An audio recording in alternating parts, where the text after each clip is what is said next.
Welcome to Perspectives El Paso. I'm Professor Leon Blevins, Professor of Government at El Paso Community College. This is February of 2015. Several years ago, I interviewed a county attorney of El Paso County named Jose Rodriguez. Exciting fellow. I'd known him and his wife for many years. He left that position of county attorney and he got elected to be state senator in the Texas legislature. And as of this date, he's in Austin, Texas, serving in the state senate. He ended up with the office being turned over in the county attorney's position to a woman named JoAnn Bernal. And JoAnn has consented to be on this program today. Welcome to the program. Thank you so much for having me.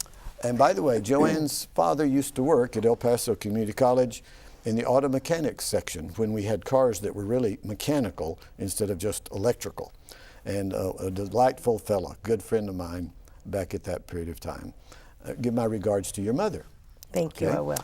Now I want to ask you the question about significant things or changes in the county attorney's office.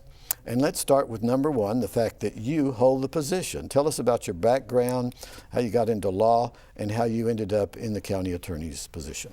Absolutely. Well, first, let me thank you again for having me on your show. I'm always thrilled to talk about the county attorney's office, okay. And the people that I work with and the work that we do in the community. I am from El Paso, born and raised, went to Loretto Academy. And when I graduated from Loretto, I moved to Austin and went to UT Austin for undergraduate, and then I stayed for law school. Okay. And after I graduated from law school, I was offered a job at the Texas Attorney General's office in their law enforcement division. So I was happily living in Austin and thinking that that's where I would, spend my legal career.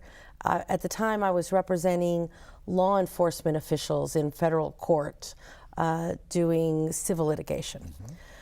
Then one day I get a phone call about a young lawyer who just got elected county attorney in El Paso, and that was Jose Rodriguez. Mm-hmm. And he was looking for someone to handle the litigation representing then Sheriff Leo Samaniego and that law enforcement litigation for El Paso County. And as El Paso being a small town, my brother, who's a lawyer, happened to be skiing with a lawyer that was working for Jose, and they started talking, and next thing you know, I'm sitting in my office at the Attorney General's office, and this man walks in, Jose Rodriguez, to interview me in Austin in my office, and we started talking, and next thing I knew, he was asking me how soon I could move back to El Paso. At the time, my father, who you mentioned, was pretty ill. He had retired, right, and his health prognosis was not good. So I told my boss in Austin that I needed a year's sabbatical, that I was going to come back to El Paso for a year to be with my parents and my dad especially. They gave me a year off, and 22 years later, I'm still here. So I started working for Jose, our Senator Rodriguez, who is really just a wonderful man. I don't think I could say enough good things about his commitment to public service and his intellect and his abilities as a lawyer. So I was very proud to come work for him. I came, I stayed, fell in love with El Paso all over again, fell in love and got married and inherited 2 children. And so I was happily working for Jose. I promoted up in the office and eventually became his first assistant after 4 or 5 years, okay, which means that I ran the office. I was the administrative head, his number 2 in the office, in charge of anything in his absence. And I loved my job. I was able to do litigation, and I was able to work on all the legal things that I love. And then about 6 years ago, Jose announced to me that he had decided to resign from office early, and he was going to run for state senator because our then state senator was also going to resign from office. That was Elliot Shapley. Right. So he was going to Elliot was not going to run for re-election. So Jose was going to run to fill his position in the middle of his term. And so he was giving me notice in case I wanted to run for office. So I went home and I discussed it with my family and my husband and my mother, and next thing you know, I'm in the middle of a political race. I got appointed county attorney that was an appointment that was about probably about 6 months to keep the office running until the election was completed. Well, that gave you the title then, and you were able to campaign holding that title. I did campaign with a title, and I had a tough campaign, and I won. And then I had to run again 2 years because I was filling an unexpired term. So I ran again 2 years later, unopposed, and I am up. I'm in the middle of my second term. So I'm in the middle of my second term, halfway through a full 4-year term. Well, you should have some experience by now. I should. So I've been a lawyer almost 30 years, and I've been at the county attorney's office. It'll be 22 years this October. Now, who was Attorney General when you were working in Austin? Jim Maddox was the Attorney General. Oh, okay. And so I was a young law student, and when I first got licensed, Jim Maddox is the one that swore me. And you remember he called himself the people's lawyer? Yeah, right. I think he was the first one to do that. And he swore me into office and told me something, that I never forgot. And he said, he said, you will know when you are doing a good job when I look really good. So always right. Remember that. So well, I have a good friend, Bart Bowling. Bart and Nell Bowling sure, are good sure. friends of mine. I knew Mr. Bowling. And he, of course, at one time was district attorney here, then went to work in right. the Attorney General's office. At the Attorney General's office. As an assistant attorney right. general. I've had him on this program. And so it's good to hear about your connection to the Attorney General's office in Austin. Okay, so that gives us the background and how you came to this position. Now, the other part of my question is about major changes that you've seen in the office. What are they? Well, there's some big changes. I think that and let me say, before I talk about the changes, that I very much am a true believer in a lot of the ethical principles that Jose started in that office. And that was one of the reasons I decided to run. Mm-hmm. So there's some things that are very much have remained the same. And that is some of our commitment to the Code of Ethics, our commitment to advancing some of the institutional changes I think that Jose helped bring about. Mm-hmm. But we have made some changes. We've taken on some additional clients that Jose did not have while he was in office. We've also started some initiatives that are new to my administration. An example that I'll give you is we've started what we call the cycle for change. In our office, one of our legal duties is to obtain protective orders for victims of domestic violence, mm-hmm. right? Primarily women. So when a woman is a victim of domestic violence, they can come into our office and seek a protective order. We help get the protective order that gets them the legal protection from the abuser. So when I came into office, one of the things that I wanted to concentrate on and move towards was moving past just obtaining that legal protection, but to taking kind of to a new level. That's what we call it, the cycle for change is our attempt to take our victims, our clients of domestic violence, beyond simply surviving to thriving. So we began an initiative called the Cycle for Change, and it is a scholarship program for a person who is a victim, who is a survivor of domestic violence.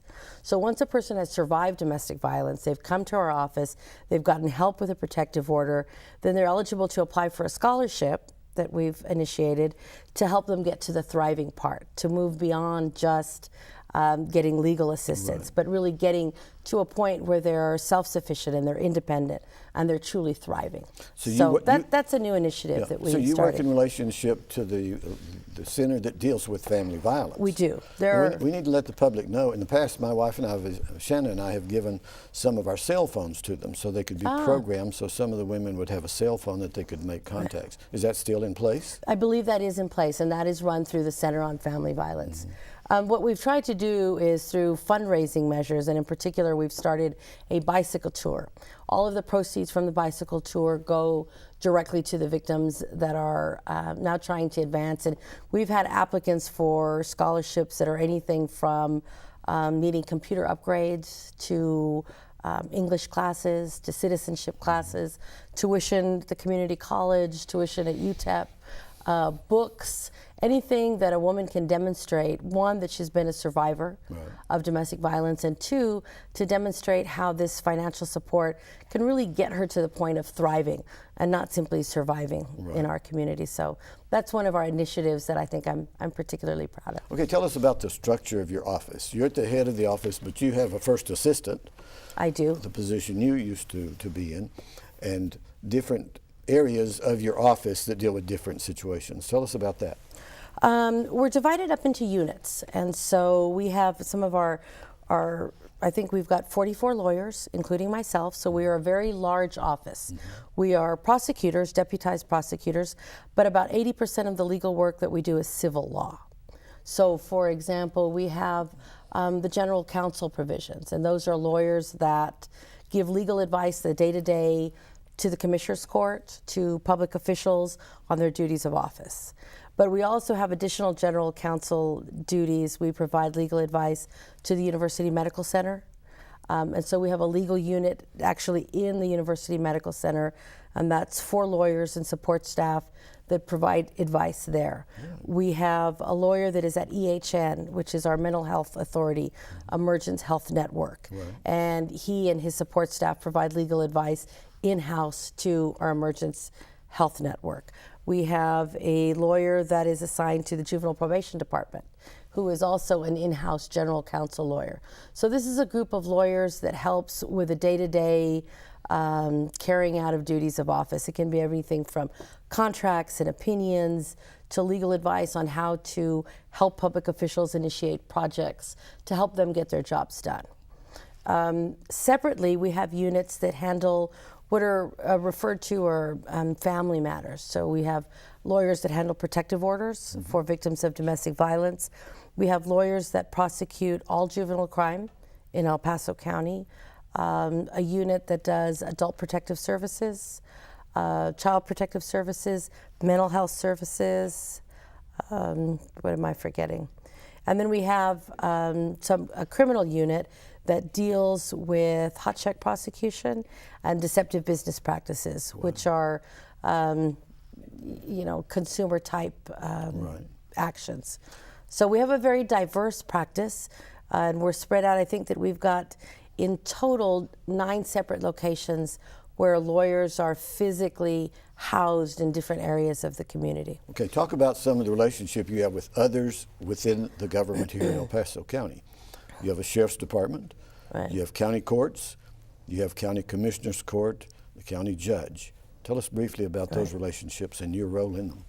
Well, we have some great public officials. One of our jobs is to help them do their jobs. So, for example, if I am, we've got a great county judge with a lot of good initiatives. In order for her to accomplish her initiatives, she needs to be able to rely on a lawyer to give her the legal tools to get that job done. By name, she is? She is Veronica Escobar, who is a great county judge. And so she's an example of a public official who will call on the lawyers for legal advice so that her vision can get accomplished. And so that is one of our important responsibilities. So for each of the commissioners, elected officials come into office with ideas of their own on a policy-making level, on things that they want to accomplish. The lawyers assigned to them, their primary responsibility is to keep them from getting in trouble, to make sure that they stay within the confines of the law, but also to give them the legal tools to help them get those initiatives accomplished. On a separate level are initiatives like I've described to you on the Cycle for Change. Those are initiatives that come directly from me as an office holder with my statutory duties, as opposed to some of the legal work we do for other public officials. So we have a wide range. Okay, what about the Sheriff's Department? The Sheriff's Department is a good example. At the Sheriff's Department, we currently have 1 lawyer, actually 2 lawyers and 1 paralegal that are assigned out at the main Sheriff's Department way out, going towards Waco Tanks. I've been there. I've been in the offices. Okay. And so just recently, what I have agreed to do is assign a lawyer who will assist Sheriff Wiles, Richard Wiles, also a great sheriff, in overseeing the activities of internal affairs. So this is a new initiative that we have never done before. In the past, internal affairs, let's say there's a complaint by a citizen against a sheriff's deputy.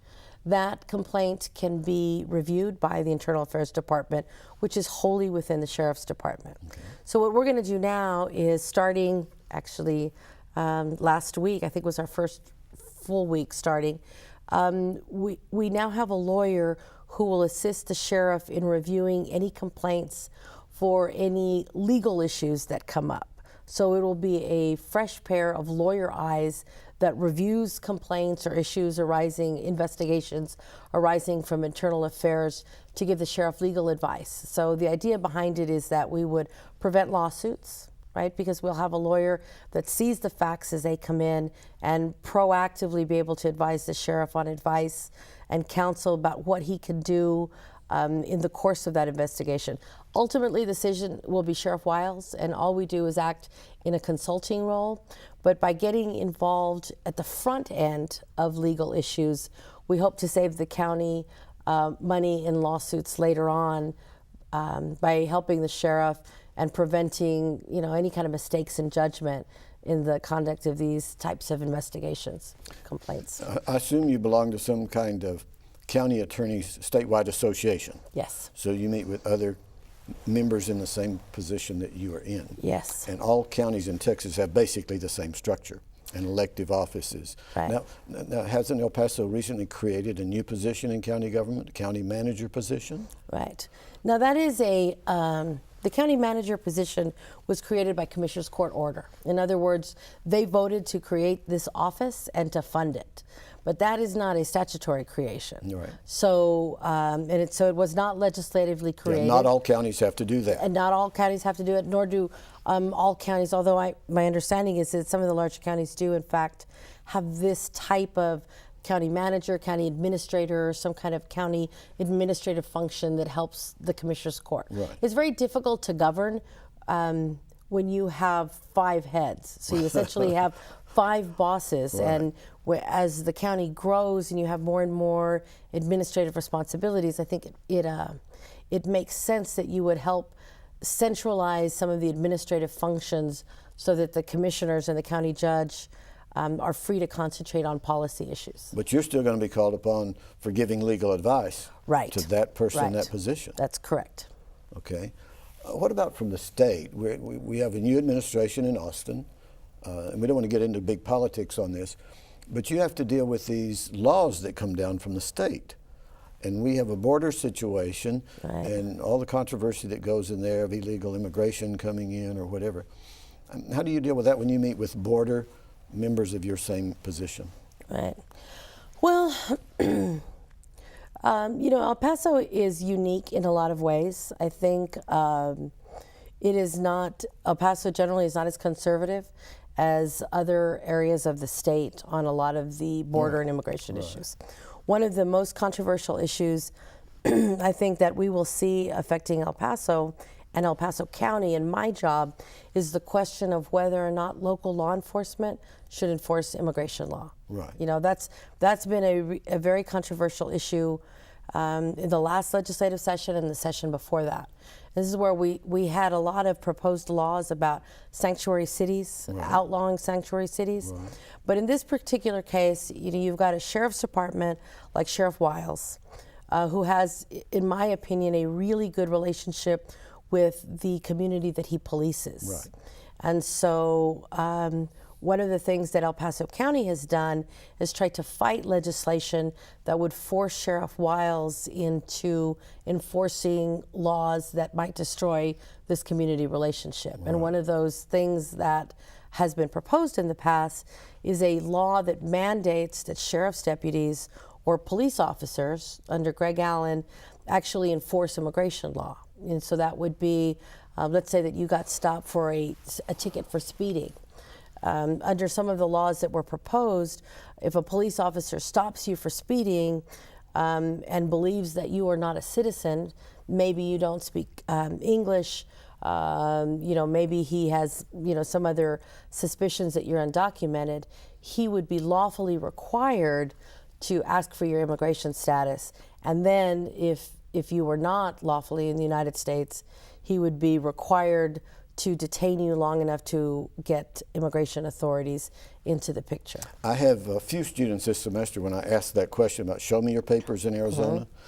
Probably I had 5 or 6 students in 4 classes hold up their hands. They had been stopped in Arizona and asked to show papers. Right. They didn't carry their passports with them. They didn't carry birth certificates with them. And it became a hassle more than anything else. Right. And so some attorneys will be having to deal with those cases. Right.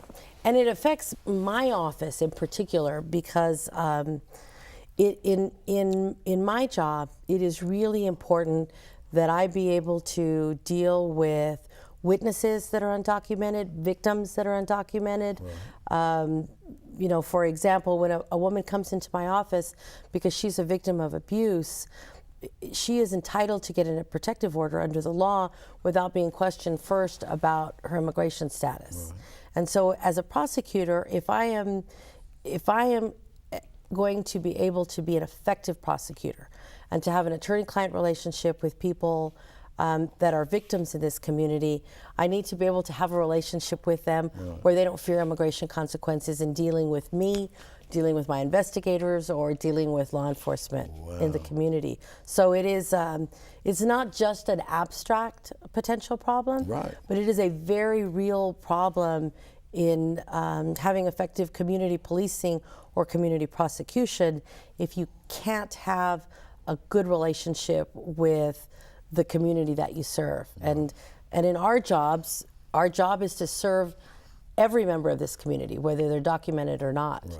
And so we don't go around saying, well, you're a victim and you're entitled to protective order if you can demonstrate that you're here legally. We have a few minutes left. Are there any areas of the county attorney's office you'd like to bring up that I haven't touched on? Or initiatives that you're thinking about maybe urging to be developed? You know, if there's one thing that I would like to mention, that's some of the consumer crimes. Because we do have an issue in El Paso that seems to affect the elderly and low-income people the most. Yes. And those are people that are victimized by unscrupulous businesses. And it can be someone coming to your house and wanting to fix your rock wall fence. And they'll take your $100 and say, I need $100 for materials, and I'll fix your fence for $200. And they take your $100 and they never come back. Right. That is a crime in Texas, and people need to understand that if you're victimized by an unscrupulous landscaper or roofer or general laborer, that they need to file a police report. And if they have questions, they can call my office about whether or not a crime has been committed and whether or not we can get restitution.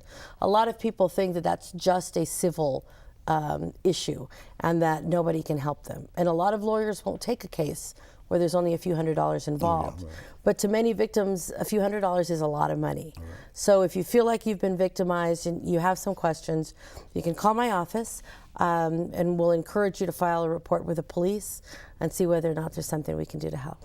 A number of years ago, I was involved with Mary Yanez, who has a TV show, Mature Living, and she works here at the college. And we were at Silla Vista Mall one time and had a table set up. My picture was on a pamphlet there about Revive Reading. Gentleman walks up and he says, "What is this about?" And I said, "Well, it's to help seniors. We got a grant from Walmart to help seniors learn how to read." And he said, "Why would you want to do that? They're going to die pretty soon." I said, "No, wait a minute. We don't want seniors just sitting around watching junk TV. We don't want them just watching junk TV. Right. We want their minds to be engaged. And besides that, another thing you need to know, fella, is that seniors that can't read are taken advantage of by scam artists. Right. They get them to sign things. They don't know what they're saying. That's absolutely right. That's absolutely right. Get some help there with their reading. So it's seniors. A lot of times it's people perhaps that are not educated or that don't read English. So before you give your hard-earned money to somebody that's going to do work at your house or promises you something, you can check that business with the Better Business Bureau. Call to see if there's pending complaints. That's free. You can call my office to see if we have criminal complaints against that business. You can ask for a contract, get in writing what the terms are. The overwhelming majority of businesses, business people in this community are honest, hardworking people that are making an honest living. But there is absolutely a group of unscrupulous business people whose job it is to rip off unsuspecting, Sometimes wage theft, things like that. unsuspecting people in the community. Okay, we have about 3 minutes. Can you give me a success story? Somebody came up to you and said, Miss Bernal, you or somebody in your staff really helped me through a situation. Gosh, sure. Probably lots of them. I can think of lots of them. One that just kind of stands out, a crystal moment. That said, I want to thank you for what you've done. You know, I was at a community meeting in Northeast El Paso, speaking, and there was a senior citizen in the back of the room that raised her hand and said that she'd lived in her neighborhood all her life in El Paso, and that there was a house across the street from her where she knew that the people living there were dealing drugs. They were renting the house, and they were dealing drugs, and she was afraid for her safety. And she said, you know, I call the police, but you know, by the time the police get there, the drug dealers are gone, and there's just seems to be nothing that I can do. She produced a diary with dates, videotape of things that she had been watching and observing, and through the efforts of my office, because we have authority to file actions which are called nuisance abatement actions, where you can sometimes file civil actions to abate a nuisance in a neighborhood. In this particular case, we were able to work with the police department. The people that lived there were ultimately evicted. By going through the owner of the home, rather than going directly with the people, by contacting the owner of the business, we were able to ensure that those people were removed from the home for violating their lease. There's a success story. So happy to share that. Good. Our time is gone. Thanks for being on Oh, Perspectives sure, El absolutely. If we Thank you had for 2 hours, having you me. could tell us a I lot know, more. I can't believe I spoke that whole time. I talked a lot. Okay, thanks for watching Perspectives El Paso. I'm Leon Blevins. We'll see you on another day.